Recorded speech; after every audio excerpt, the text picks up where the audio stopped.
So if you didn't already know, College Gameday is heading down to Miami for week 3 of college football action, and this choice proves to me beyond a shadow of a doubt that at least for the first few weeks of the season, Gameday is predetermining where they're going to be because this is outright egregious. And obviously, I'm sure College Gameday does their due diligence and looks at games week by week pretty far in advance to determine where they might be going. And heading into this season for week 4, I'm sure this matchup was circled and at the top of their list.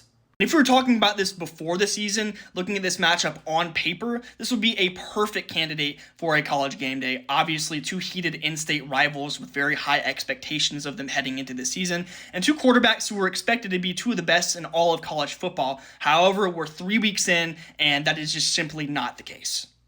And off the top of my head, I have at least 3 matchups this week that would have been a better choice for College Gameday to visit. Let's run them down real quick so you can see what to expect in week 4. First up, I've got the Jackson Arnold-led Auburn Tigers heading into Norman to face off against his former team, the Oklahoma Sooners.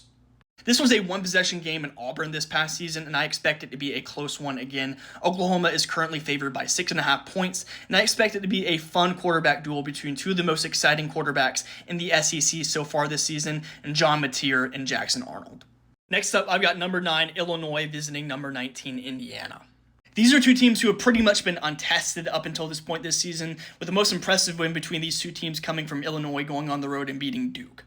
And looking at this matchup, this is a number 9 ranked Illinois team who's drawing questions about whether or not they belong in the top 10, and I'm sure they want to go out there and prove that they do belong. And looking at Indiana, they're coming off a historic season, making the college football playoff, and I'm sure in their first conference game, they want to go out there and prove that that season was not a fluke. This also would have been a perfect choice for College Gameday. And finally, I have number 17 Texas Tech traveling to number 16 Utah in a pivotal early season Big 12 matchup.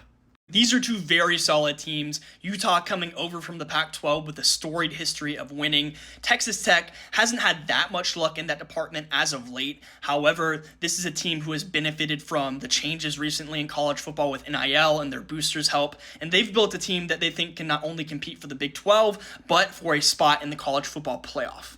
Those are the other matchups I have my eye on for week 4. Let me know what you think in the comments. Where should College Gameday be? Who's going to win these matchups? Let me know what you think.